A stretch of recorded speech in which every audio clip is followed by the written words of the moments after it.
લોકમત ન્યૂઝમાં આપનું સ્વાગત છે। હોળી અને ધૂળેટીના પર્વને ધ્યાનમાં રાખીને શહેરમાં આરોગ્ય શાખા દ્વારા છેલ્લા અઠવાડિયાથી ખાસ ચકાસણી અભિયાન હાથ ધરવામાં આવ્યું છે। પર્વ દરમિયાન મોટા પ્રમાણમાં વપરાતા ધાણી, ચણા, ખજૂર તેમજ અન્ય ઇતર ખાદ્ય પદાર્થોની ગુણવત્તા તપાસવા ઇન્સ્પેક્શન અને નમૂનાઓ લેવાની કાર્યવાહી ચાલુ રાખવામાં આવી છે। ગાંધીનગરથી મળેલા માર્ગદર્શન તથા વીએમસી દ્વારા જાહેર કરાયેલી સ્પેશિયલ ડ્રાઈવના ભાગરૂપે આ કામગીરી કરવામાં આવી રહી છે। આજે વાડી વિસ્તારમાં ધાણી, ખજૂર સહિતના ખાદ્ય પદાર્થોના નમૂનાઓ લેવામાં આવ્યા હતા, જેને વધુ પરીક્ષણ માટે લેબોરેટરીમાં પૃથ્થકરણ માટે મોકલવામાં આવ્યા છે। આરોગ્ય વિભાગની 3 અલગ અલગ ટીમો વડોદરા શહેરના જુદા જુદા વિસ્તારોમાં સઘન ચકાસણી કરી રહી છે। વેપારીઓને સ્વચ્છતા જાળવવા અને ગુણવત્તાસભર ખાદ્ય પદાર્થોનું જ વેચાણ કરવા સૂચના આપવામાં આવી છે।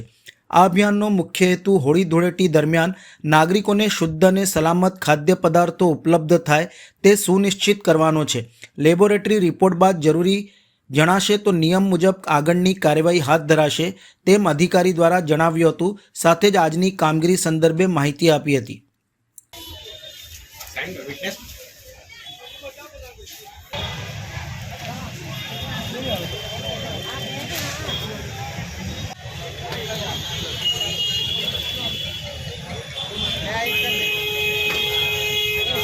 अलग अलग टीमों बनाવીને ચેકિંગ આ પ્રકારે હાથ ધરવામાં આવતું હતું। આજે હોળી પર્વનો હોળી અને ધૂળેટીના પર્વ નિમિત્તે આજે તહેવાર આજે જો હોળી છે તો તેના અંતર્ગત છેલ્લા અઠવાડિયાથી આપણે ધાણી, ચણા, ખજૂર તેમજ એ અન્ય ખાદ્ય પદાર્થો હોળી ધૂળેટીમાં જે વપરાય છે તેના ઇન્સ્પેક્શનના તેમજ નમૂનો લેવાની કાર્યવાહી ચાલુ છે।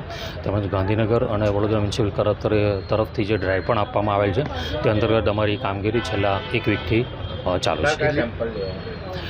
આજ રોજ વાડી વિસ્તારમાંથી આપણે ધાણી, ખજૂર, ચણા, હાયડા જે પૂજામાં તેમજ ખાદ્ય પદાર્થ તરીકે પણ ઉપયોગ થાય છે તેઓના નમૂના લઈ અને આગળની કાર્યવાહી કરવામાં આવે છે। આજરોજ 3 ટીમો કાર્યરત છે જે વડોદરા શહેરના જુદા જુદા વિસ્તારોમાં કામગીરી કરી રહી છે।